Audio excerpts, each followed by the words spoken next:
City న్యూస్కు స్వాగతం. Pedana bus stand సెంటర్లో ఆదివారం రాత్రి ఉద్రిక్తత వాతావరణం నెలకొంది. పెడన బస్టాండ్ సెంటర్లో ఆదివారం రాత్రి ఉద్రిక్త వాతావరణం నెలకొంది. పెడన పట్టణంలోని బస్టాండ్ సెంటర్ సమీపంలో గల వినాయకుని ఆలయం వద్ద ఆదివారం రాత్రి 10 గంటల ప్రాంతంలో ఉద్రిక్త పరిస్థితులు నెలకొన్నాయి. ఆ సెంటర్లో మరో వర్గానికి చెందిన జెండాలను కట్టడాన్ని ఆలయ నిర్వాహకులు వ్యతిరేకించగా దీంతో ఇరు వర్గాల మధ్య వివాదం ఏర్పడింది. సమాచారం అందుకున్న rural CI Nagendra Prasad, ASP Prasad సిబ్బందితో కలిసి హుటాహుటిన సంఘటనా స్థలానికి చేరుకుని పరిస్థితిని అదుపులోకి తెచ్చే ప్రయత్నాలు చేశారు. ఇరు వర్గాలతో చర్చించారు.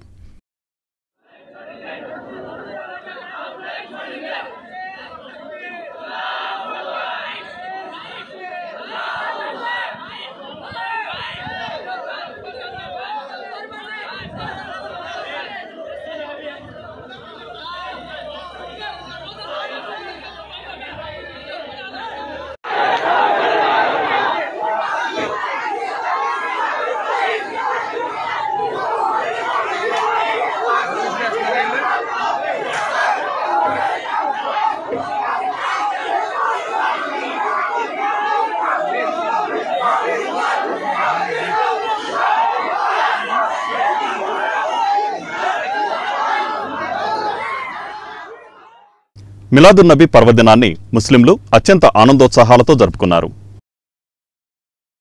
మిలాదున్నబీ పర్వదినాన్ని ముస్లింలు అత్యంత ఆనందోత్సాహాలతో జరుపుకున్నారు. మహమ్మద్ ప్రవక్త జన్మదినం సందర్భంగా మిలాదున్నబీ పర్వదినాన్ని ముస్లింలు భక్తి శ్రద్ధలతో నిర్వహించారు. సకల మానవాళికి సన్మార్గాన్ని ప్రసాదించి సర్వశక్తివంతుడైన అల్లాహ్ సందేశాన్ని ప్రపంచానికి పరిచయం చేసిన మహమ్మద్ ప్రవక్త జన్మదినాన్ని మిలాదున్నబీగా జరుపుకుంటారు. ఈ సందర్భంగా మసీదులలో ప్రత్యేక ప్రార్థనలు చేసి ముస్లిం సోదరులతో కిటకిటలాడాయి. ముఖ్యంగా ప్రసిద్ధి పొందిన జామియా మసీదులో జరిగిన ప్రార్థనలలో ముస్లింలు పెద్ద సంఖ్యలో పాల్గొన్నారు. మసీదు వద్ద పెద్ద ఎత్తున అన్నదానం నిర్వహించారు.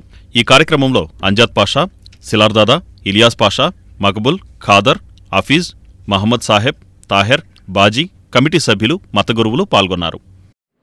आज ईद मिलादुन्नबी का मुबारक व मसऊद दिन है, यानी हमारे आका मौला जनाब मुहम्मद रसूलुल्लाह सल्लल्लाहु अलैहि वसल्लम की पैदाइश और विलादत का दिन है। इस खुशी में हमारे शहर मछलीपट्टनम की गलियां गलियां सजा दी गई हैं और जामा मस्जिद में अल्हम्दुलिल्लाह 60 पर 5 मन तबर्रुक का एहतमाम किया गया सरकार के नाम पर। और इसके अलावा भी हमारे शहर के दिगर मस्जिदों में और दिगर कमेटी वालों ने भी इंतज़ाम किया है और यहाँ मरकज़ी हैसियत से बरसों से ये सिलसिला आ रहा है। 70 पर 9 मन अल्हम्दुलिल्लाह जी। उसके बाद आज यहाँ तबर्रुक का एहतमाम है, आप हज़रात आ सकते हैं। हाँ, थोड़ी देर के बाद तबर्रुक का सिलसिला शुरू हो जाए। जश्न ईद मिलादुन्नबी महाप्रवक्త వారి యొక్క జన్మదినోత్సవం శుభాకాంక్షలు తెలియజేస్తూ ఈ యావత్ భారతదేశంలో ప్రతి ముస్లిమ్స్ కూడా గర్వపడేటటువంటి రోజు ఈ రోజు వాళ్ళ మా మహాభక్త పుట్టినరోజు సందర్భంగా ప్రత్యేకంగా ఇక్కడ మచిలీపట్నంలో జరిగేటటువంటి కార్యక్రమం ఏ జిల్లాలో కూడా జరగదని చెప్పడంలో మటుకు ఏమాత్రం సందేహం లేదు. ఎందువల్లంటే ఇక్కడ ఉన్నటువంటి భక్తి శ్రద్ధలు కానివ్వండి, హిందూ ముస్లిమ్స్లో ఉన్నటువంటి ప్రాధాన్యత కానివ్వండి, మచిలీపట్నంలో మరి చాలా ప్రాముఖ్యత కలిగినటువంటి మచిలీపట్నం.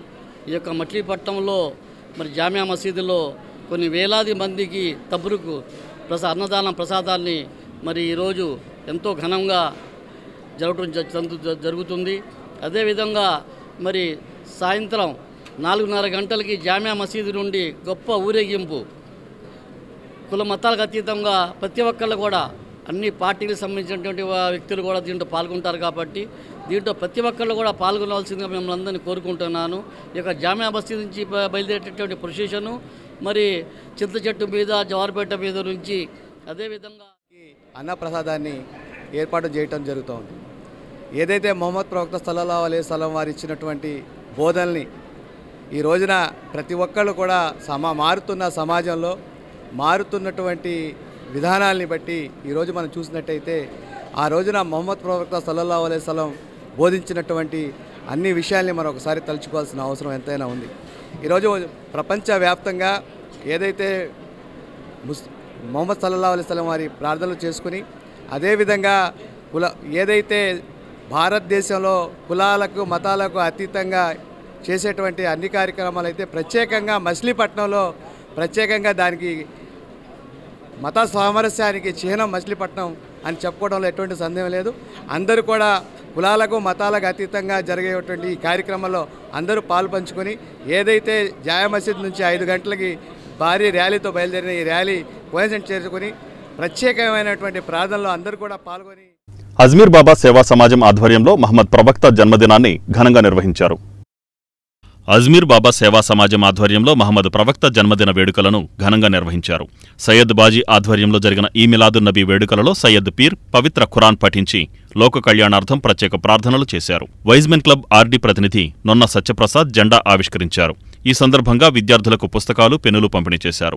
వృద్ధుల నేత్రాలు పన్నీరుతో శుభ్రపరిచి కంటి సమస్యలకు తీసుకోవలసిన జాగ్రత్తలు సయ్యద్ పీర్ వివరించారు. ఈ కార్యక్రమంలో డాక్టర్ నాగేశ్వరరావు, సయ్యద్ బాజీ, షేరాలి, ఖాజా, ఇస్మాయిల్, నితిన్, ఇక్బాల్ తదితరులు పాల్గొన్నారు. మీలాద్ నబీ శుభాకాంక్షలు. మానవతకు మహోదయం ప్రవక్త హజరత్ మొహమ్మద్ జననం. ప్రవక్తల పరంపరలో చిట్ట చివరి ప్రవక్త 1400 సంవత్సరాలకు పూర్వము మక్కాలో జన్మించారు. ఆయన చేసిన త్యాగాలు ఎనలేనివి. బలహీనుల ఆశాజ్యోతిగా, మహిళలకు, కార్మికులకు అండగా, గొప్ప సామాజిక సంస్కర్తగా ప్రవక్త జీవితం ముస్లింలకే కాదు సర్వ మానవ కోటికి మార్గదర్శనం. నేడు మానవాళి ఎదుర్కొంటున్న సమస్యలకు హజరత్ మొహమ్మద్ ప్రవక్త బోధనలు ఎంతగానో ఉపకరిస్తాయి. అల్లా సర్వేశ్వరుడు ఒక్కడేనని ఆయన్నే ఆరాధించాలన్నారు. అదే ముక్తికి మార్గమన్నారు. అల్లా పంపిన ఖురాను గ్రంథం సందేశాలు ప్రజలకు చేర్చారు. తల్లి పాదాల వద్ద స్వర్గం ఉన్నదని మాతృమూర్తి ఔన్నత్యాన్ని చాటారు. ప్రజల్లో ఆడపిల్లలపై వివక్షత, బాలికా శిశు హత్యలను రూపుమాపారు. భార్య నోటికి ఒక ముద్ద అందించడం కూడా సదాచరణీయమని స్త్రీ గౌరవాన్ని పెంచారు. అందరికీ మిలాద్ నబీ శుభాకాంక్షలు. హజరత్ మహమ్మద్ ప్రవక్త అందరికీ ఆదర్శమూర్తి. మక్కా నగరంలో జన్మించారు. ప్రవక్తల పరంపరలో చిట్ట చివరి ప్రవక్త. దేవుడు అల్లా సర్వేశ్వరుడు ఒక్కడే, జాతి ఒక్కటే, మానవ జాతి అని అన్నారు. అల్లా సర్వేశ్వరుడు పంపిన ఖురాన్ గ్రంథాన్ని ప్రజలకు వారు అందించారు. హజరత్ మహమ్మద్ దైవైత్య ప్రకారం జీవించారు. ఆయన సందేశాలు అల్లా సర్వేశ్వరుడు ఒక్కడే. ప్రతిరోజు 5 పూటల ప్రార్థన, ఉపవాస దీక్ష, నిరుపేదలకు దాన ధర్మాలు, హజ్ కబా యాత్ర చేయాలని ఉద్బోధించారు. ప్రపంచం ముస్లింలే కాదు మానవ కోటికి మార్గదర్శ హజరత్ మహమ్మద్ ప్రవక్త. ఇహపరాల సౌపల్యానికి ఆయన బోధనలు. 8వ డివిజన్ అంజమ్మ కాలనీలో ఏర్పాటు చేసిన వినాయక నిమజ్జనంలో ఘర్షణ ఏర్పడింది. 8వ డివిజన్ అంజమ్మ కాలనీలో ఏర్పాటు చేసిన వినాయక నిమజ్జనంలో ఘర్షణ ఏర్పడింది. మద్యం మత్తులో ఊరేగింపులో పాల్గొన్న 5 వ్యక్తులు పాత కక్షలతో రఫీ అనే వ్యక్తి ఇంటిపై రాళ్లు విసిరి ఇంట్లోకి చొరబడి రఫీ అనే వ్యక్తిపై దాడి చేశారు. ఈ సందర్భంగా రఫీ అనే వ్యక్తితో పాటు మరో 2 కూడా గాయాలయ్యాయి. రఫీతో పాటు మరో 4 మచిలీపట్నం పోలీస్ స్టేషన్కు వెళ్లి తమ ఇంటిపై రాళ్లు వేశారని మధ్యాహ్నం 1 గంట సమయంలో ఫిర్యాదు చేసినట్లు బాధితుడు చెబుతున్నాడు. తలపై తీవ్ర గాయాలైన రఫీని ప్రభుత్వాసుపత్రికి తరలించారు. 8వ డివిజన్ మాది. పొద్దున్న బొమ్మ తీశారు. తీసుకెళ్తుండగా ఇంట్లో ఎవరు లేని చూసి ఇంట్లో వచ్చారు. మా ఆవిడ ఒకటే ఉంది, భయపడిపోయి ఫోన్ చేసింది. ఇళ్లలో రాళ్ళు ఇసి కొట్టారు, కర్రలు ఇసి కొట్టారు. అంజమ్మ గారు అని మనవాడు, పండు, సాయి, ఇంకా వచ్చి సూరి, పవను, ఇంకా మిగతా వాళ్ళు ఉన్నారు. 10-15 మంది దాకా ఉన్నారు. వాళ్ళు పాత కక్ష ఒకటి ఉంది, దాని గురించి కొట్టారు. మేము వదిలేసాం, వాళ్ళు వదిలేశారు. 2 సంవత్సరాలు అయిపోయింది. కిందటి సంవత్సరం కూడా ఇలాగే రాళ్ళు ఇచ్చారు. మేము ఊరుకున్నాం, కేసు ఏం పెట్టలేదు. ఈసారి మట్టికి ఇంట్లోకి వచ్చేసి మా ఆవిడ మా అమ్మ ఉంటే తలుపులు కొట్టేసి చాలా ఇచ్చేశారు. తర్వాత మేము బజార్ ఎస్ఐ దగ్గరికి వెళ్ళాం, పోలీస్ స్టేషన్కి వెళ్ళి కేసు పెట్టి వస్తుండగా ఎస్ఐ గారు కూడా మా వెనకాల వచ్చారు. మేము కొద్దిగా ఎదరికి వచ్చినాక మా ఇంటికి ఎదురుకున్నాం. రాగానే నేను దిగి లోపలికి వెళ్తుండగా కర్రలు ఇచ్చుకుని వచ్చారు. 15-20 మంది వచ్చి నాకు తల మీద కొట్టారు, కాళ్ళ మీద కొట్టారు, ఈపు మీద కొట్టారు, బాగా కొట్టేసారు. చాలామంది మా ఫ్రెండ్స్ వచ్చారు, వాళ్ళు కేసు పెడదామని వెళ్తే వాళ్ళకు కూడా కొట్టేశారు. అంజమ్మ గారు వాళ్ళ అమ్మాయి అలాగే వాళ్ళ మనవాళ్ళు కలిసి ఇవాళ వినాయకుడు నిమగ్నంగా వెళ్తూ ఉండి వాళ్ళందరూ మరి మందు తాగేసి అక్కడ ఉన్నటువంటి ముస్లిం కుటుంబం ఇంటి మీద పడి వాళ్ళ ఇంట్లో ఉన్న పెద్దవాడిని కొట్టి వీళ్ళు కేసు పెడదాంలే గొడవలు ఎందుకని వెళ్తుంటే వాళ్ళు రాగానే కర్రలట్టుకుని వీళ్ళందరినీ కొట్టేశారు. కొడతాం ఎలా కొట్టారంటే పశువుని కొట్టినట్టు కొట్టారు. ఇప్పుడు నేను ఈలోపు మేము ఎక్కడో ఉంటే మేము మంగినపూడి దగ్గర వినాయకుడి దగ్గర సందర్భం జరుగుతుంటే అక్కడ ఉన్నాం. అక్కడ ఫోన్ చేశారు. మేము వచ్చేలోపు వీళ్ళందరికీ కూడా రామనాయుడు అని వచ్చి తల మీద ఈ చేతి మీద కొట్టారు. ఆ తర్వాత ఇది మనవాడికి ఇక్కడ ఈపు మీద కొట్టారు. వాళ్ళ అమ్మని కొట్టారు.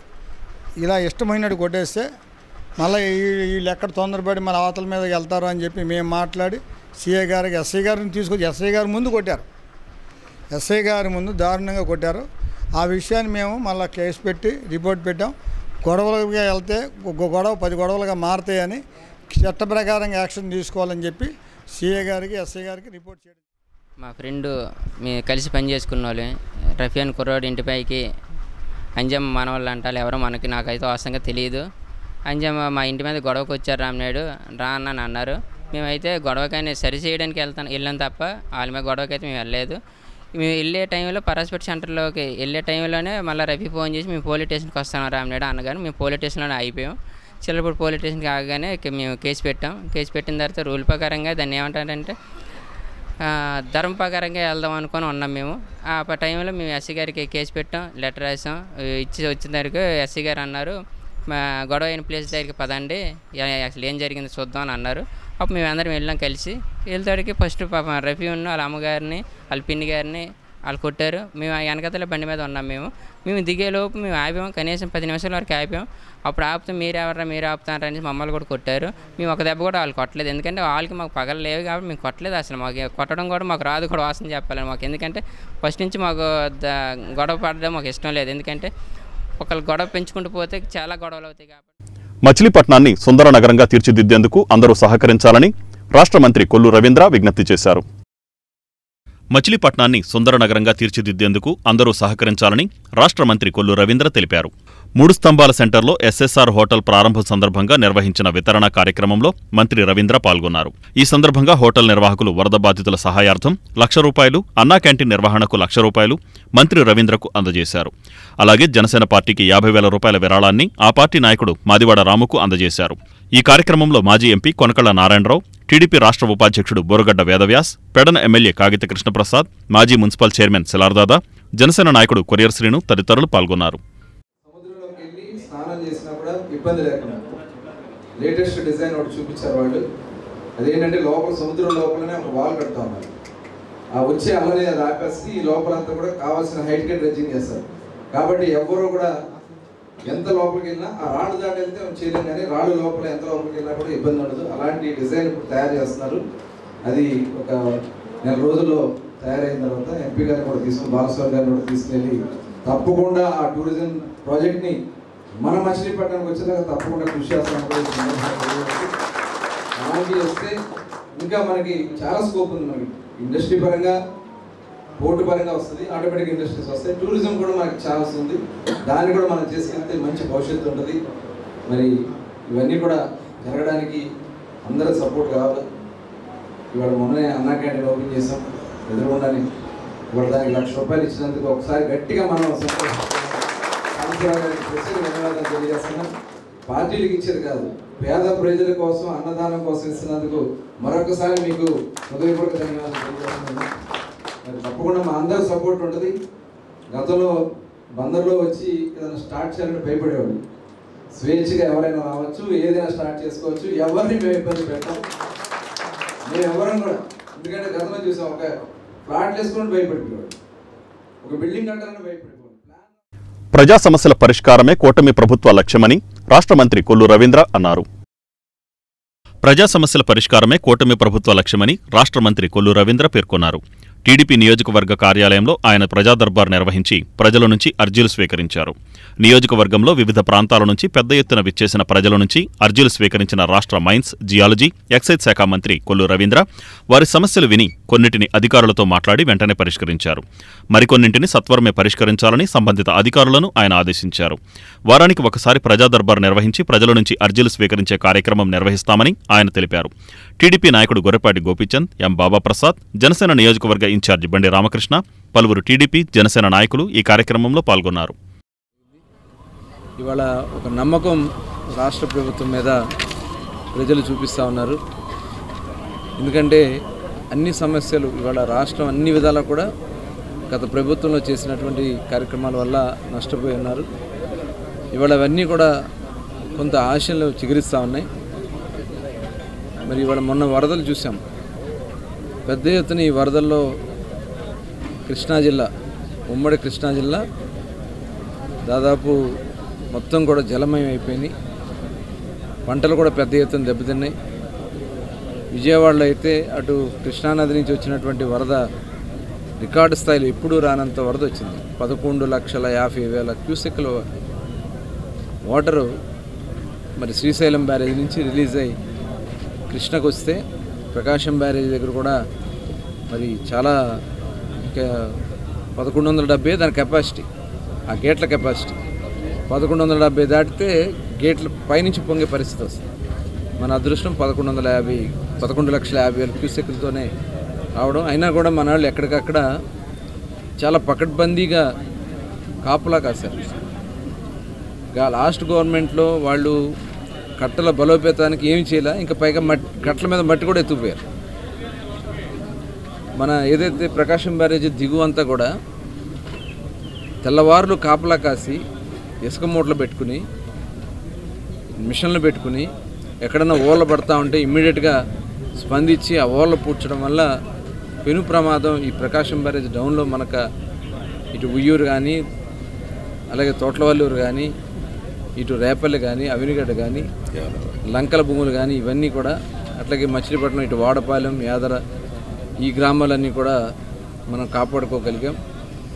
కాకపోతే పైన బుడమేరు ఎప్పుడు రానంత వరద బుడమేరులో రావడం వల్ల అటు విజయవాడ అంతా కూడా మునిగిపోయింది. సింగనగర్, జక్కంపూడి అర్బన్లో, విజయవాడ అర్బన్లో దాదాపు 32 డివిజన్లు నీటిలోనే ఉన్నాయి చాలా రోజులు.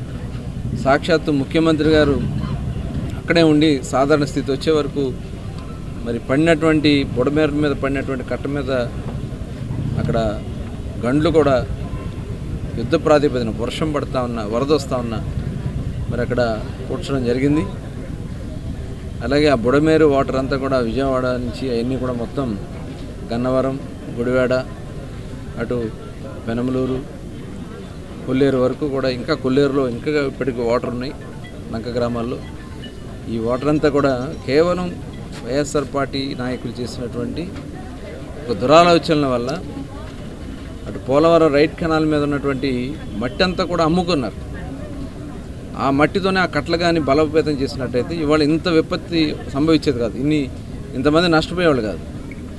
కేవలం వైఎస్ఆర్ పార్టీ నాయకుల స్వార్థానికి ఇవాళ బలైపోయింది. చాలామంది ఆస్తులు నష్టపోయారు. అయినా కూడా చంద్రబాబు నాయుడు గారు అవన్నీ కూడా ఎన్యూమరేట్ చేయమని, ఇళ్ళు పోయిన వాళ్ళకి, లేకపోతే ఇంట్లో గ్రౌండ్ ఫ్లోర్ వరకు ఇళ్ళు అయితే అన్నీ కూడా సామాన్లు పోతే సామాన్లు, దానికి కావాల్సినటువంటి మోటార్ సైకిల్కి రిపేర్లు కావాలంటే రిపేర్లకి, ఎలక్ట్రానిక్ కంపెనీలతో మాట్లాడే ఎలక్ట్రానిక్ సంబంధించిన పరికరాలకి, ఇవన్నీ కూడా చేస్తున్నారు. రేపు 17వ తారీఖున టోటల్ ఎన్యూమరేషన్ మొత్తం కూడా అయినటువంటి ఎన్యూమరేషన్కి నష్టపరిహారం ప్రభుత్వ పరంగా ప్రజా దర్బారు పెట్టారు.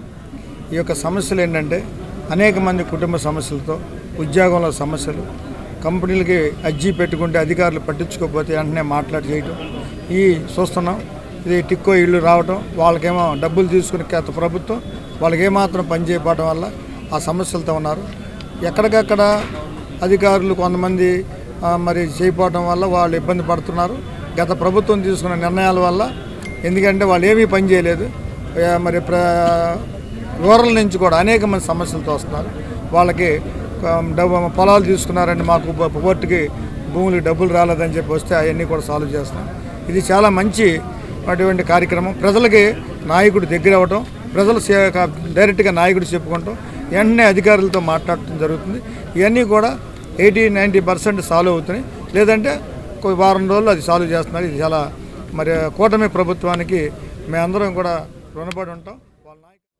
ఈ బందర్లో ఒక కొత్త వినూత్నమైన ప్రక్రియ ఇది. మన గతంలో ఏనాడు కూడా డైరెక్ట్గా ప్రజలతో ముఖాముఖి, ప్రజల సమస్యలు డైరెక్ట్గా నాయకుడు తెలుసుకోవటం, తక్షణమే పరిష్కారం కోసం చర్యలు ఆదేశించడం అనేది ఈ ప్రజాస్వామ్యంలో ఒక నూతన ఒరవడి. ఇలాంటి నూతన ఒరవడి సృష్టించడం ద్వారా నిన్న క్యాల్కులేషన్ చూస్తాను, 80% సమస్యలు విత్ ఇన్ వీక్ ఆర్ 15 డేస్లో పరిష్కారం అయ్యటం అన్నది చాలా గొప్ప శుభపరిణామం. ఇది ప్రజలు మంచి ఆనందంగా ఉన్నారు. ఈ దర్బారు మరింత విజయవంతం కావాలని, ఇది వారం వారం కూడా కంటిన్యూస్గా ఎలాంటి బ్రేక్ లేకుండా మీరు చేయడం ద్వారా ఈ బందర్ మండలంలో ఉన్న 50 డివిజన్లు కాకుండా దీన్ని అట్లాగే మనం ప్రజల ఒక మండలంలో కూడా దీన్ని ఎక్స్టెండ్ చేసి ఈ టౌన్ వరకు పరిమితం చేసి మండలం హెడ్ క్వార్టర్స్లో మేజర్ పంచాయతీలు కూడా పెట్టి ఈ నియోజకవర్గానికి సంబంధించిన సమస్యలను కూడా ఖచ్చితంగా తీస్తారని, అలాగే ఎన్డీఏ ప్రభుత్వ నాయకత్వంలో, చంద్రబాబు నాయకత్వంలో, పవన్ కళ్యాణ్ గారి నాయకత్వంలో, అలాగే బీజేపీ నాయకత్వంలో ఈ ముగ్గురు కలయిక చాలా సుపరిణామం. అలాగే కొల్లు రవీంద్ర గారి నాయకత్వంలో కూడా ఈ బందరు సర్వతోముఖ అభివృద్ధి చెందుతుంది చెప్పి ఆశిస్తూ ఈ ప్రజలు చూస్తున్నప్పుడు చాలా ఆనందంగా వాళ్ళు ఆనంద భాషలతో వెళ్తాం కూడా చూశాను, ఆనందంగా వెళ్తాం చూశాను. మా సమస్యలు తక్షణ పరిష్కారం దొరుకుతాయండి. గత ప్రభుత్వంలో కూడా మేము ఏనాడు చూడలేదు. క్షణాల్లో పరిష్కారం దొరుకుతుంది, రోజుల్లో పరిష్కారం దొరుకుతుంది. ఇదే చిన్న చిన్న పరిష్కారాల కోసం మేము ఆఫీసుల చుట్టూ రోజుల తరబడి, నెలల తరబడి, వారాల తరబడి తిరిగిన సందర్భాలు ఉన్నాయి. ఇలాంటి గణపతి నవరాత్రి ఉత్సవాలలో భాగంగా నగరంలోని పలు ప్రాంతాలలో కళ్యాణోత్సవాలు ఘనంగా నిర్వహించారు. గణపతి నవరాత్రి ఉత్సవాలలో భాగంగా నగరంలోని పలు ప్రాంతాలలో కళ్యాణోత్సవాలు ఘనంగా నిర్వహించారు. 9 రోజుల పాటు అంగరంగ వైభవంగా నిర్వహిస్తున్న గణపతి నవరాత్రి ఉత్సవాలలో భాగంగా రామానాయుడుపేట, ఈడేపల్లి మరియు 3 స్తంభాల సెంటర్లలో నెలకొల్పిన గణేష్ మంటపాలలో కళ్యాణోత్సవం ఘనంగా జరిపారు. ఈ సందర్భంగా వాసవి క్లబ్ ఆధ్వర్యంలో 38వ డివిజన్లో ముగ్గుల పోటీలు నిర్వహించారు.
ఉత్సవాలలో భాగంగా శ్రీ చిట్టిపిళ్లారయ్య స్వామి దేవాలయంలో పలు ప్రత్యేక పూజా కార్యక్రమాలు నిర్వహించారు.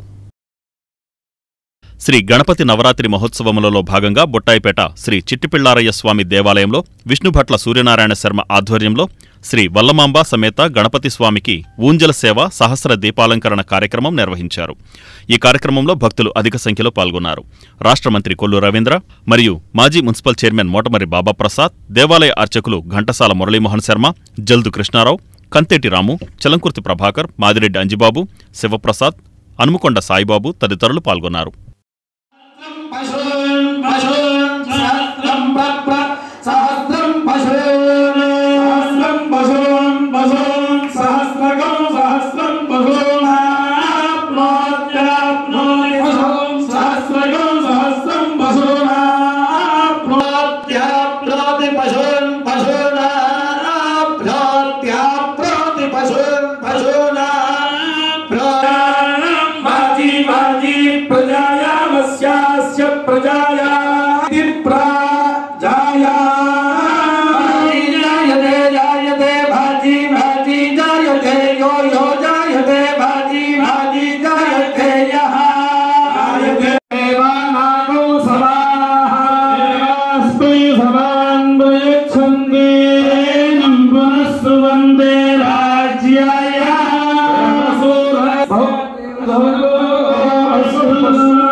గణపతి నవరాత్రి ఉత్సవాల ముగింపు సందర్భంగా నగరం గణేష్ నిమజ్జనాలతో కోలాహలంగా మారింది.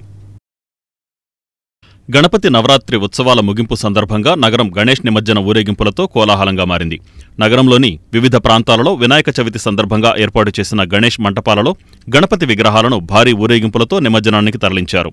మేళతాళాలు, తీన్మార్ వాయిద్యాలతో పాటు డీజే సౌండ్ల హోరుతో భక్తుల నృత్యాలతో ఊరేగింపులు అత్యంత కోలాహలంగా నిమజ్జనానికి తరలివెళ్లాయి. దారి పొడవునా భక్తులు గణేష్ విగ్రహాలకు హారతులిచ్చి నైవేద్యాలు సమర్పించారు. గణేష్ నిమజ్జనాలు పురస్కరించుకుని పోలీసులు విస్తృతంగా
మంచినీరు వృధాగా డ్రైనేజీలో కలుస్తున్నా పట్టించుకునే నాథుడే కరువయ్యాడని స్థానికులు ఆరోపిస్తున్నారు. చలరాస్తా సెంటర్లో మంచినీటి మెయిన్ పైప్లైన్ లీకై వృధాగా డ్రైనేజీలో మంచినీరు పోతున్నా పట్టించుకునే నాథుడు లేడని స్థానికులు ఆరోపిస్తున్నారు. నగరంలో మంచినీటిని అధికారులు రోజు విడిచి రోజు ప్రజలకు సరఫరా చేస్తున్నారు. అయితే అనేక ప్రాంతాలలో పైప్లైన్ లీకై వృధాగా మంచినీరు పోతున్నా మున్సిపల్ సిబ్బంది పట్టించుకోకపోవడం ప్రజల విమర్శలకు గురవుతోంది. తాజాగా చలరాస్తా సెంటర్లో మంచినీటి మెయిన్ పైప్లైన్ లీకేజీకి గురై వృధాగా మంచినీరు డ్రైనేజీలో కలుస్తున్నా మున్సిపల్ అధికారులు పట్టించుకోవడం లేదని స్థానికులు ఆరోపిస్తున్నారు. గత 20 రోజుల నుంచి ఈ విధంగా పైప్లైన్ లీకేజీకి గురై వృధాగా మంచినీరు పోతోందని వారు వివరించారు. ఏమండి, ఇక్కడ డ్రైనేజీ లీక్ అయిపోయిందండి. నేను సైకిల్ షాప్ పని చేసుకుంటాను. దాని పక్కన డ్రైనేజీ లీక్ అయిపోయింది. మంచినీళ్ళే లీక్ అయిపోయినాయి. 20 రోజుల నుంచి ఎవరూ పట్టించుకోవట్లేదు. ఎవరు చెప్పినా ఎవరూ మాట్లాడతలేదు. నేను పని చేసుకుంటాను కూడా అవకాశం లేదు. మొత్తం కరిగిపోయింది. అక్కడ సగం రోడ్డు కరిగిపోయింది. అక్కడ ఎవరో పట్టించుకోవట్లేదు సార్. నేను సైకిల్ షాప్ మెకానిక్ని, అక్కడే పని చేసుకుంటా. మీరు కొద్దిగా సహకరించి ప్రభుత్వం ద్వారా కొద్దిగా తొందరగా అది కంప్లీట్ చేయాలని కోరుకుంటున్నామండి. మేము మాకు తెలిసిన వారు ఎవరు లేరండి. ఇక్కడ ఉన్న వాళ్ళు మీరు అందరూ తెలుసు కాబట్టి ఈ డ్రైనేజ్ చూసినా కూడా మీకు అర్థమవుద్ది ఎంత. అవన్నీ మంచినీళ్ళు సార్. మంచినీళ్ళు ఉన్నబట్టే అందరికీ ఎన్నో రకాలుగా ఇబ్బందులుగా ఉంటుంది. ఆ మంచినీళ్ళు కూడా అనవసరంగా పాడైపోతున్నాయి. కొద్దిగా దగ్గరుండి అధికారులందరూ వచ్చి కొద్దిగా సహకరిస్తే బాగుంటుందని కోరుకుంటున్నాం. మున్సిపాలిటీ అధికారులనే మేము కోరుకుంటున్నామండి. వాళ్ళకి మించి ఎవరు ఉంటారు ఇంకెక్కడ, వాళ్ళనే కోరుకుంటున్నాం. కొద్దిగా దగ్గరుండి దయచేసి కొద్దిగా తొందరగా పూర్తి చేయమని కోరుకుంటున్నాం. ఇక్కడ అందరూ కూడా ఇక రిక్షా కార్మికులు కానీ సైకిల్ కార్మికులు కానీ చాలామంది ఉన్నారు ఇక్కడ. వాళ్ళందరికీ నిత్యం కూడా ఇక్కడే నుంచొని ఇక్కడే చేసుకునే పనులు అవన్నీ మీరు దగ్గరుండి చేయమని కోరుకుంటున్నాం. దయచేసి కోరుకుంటున్నామండి. ఇక్కడ చలరాస్తా సెంటర్లో 15 రోజుల నుండి మంచినీళ్ళ పైపు పగిలిపోయి వాటర్ లీక్ అయిపోయి జనాలకు చాలా ఇబ్బందిగా ఉంది. ఎంతమంది చెప్పినా ఎవరేం పట్టించుకోవట్లేదు. దయ ఉంచి తొందరగా ఇది కమిషనర్ గారు తీసుకెళ్లి వెంటనే రిపేర్ చేయించాలని కోరుకుంటున్నాం. ఈ వార్తలు ఇంతటితో సమాప్తం. నమస్కారం.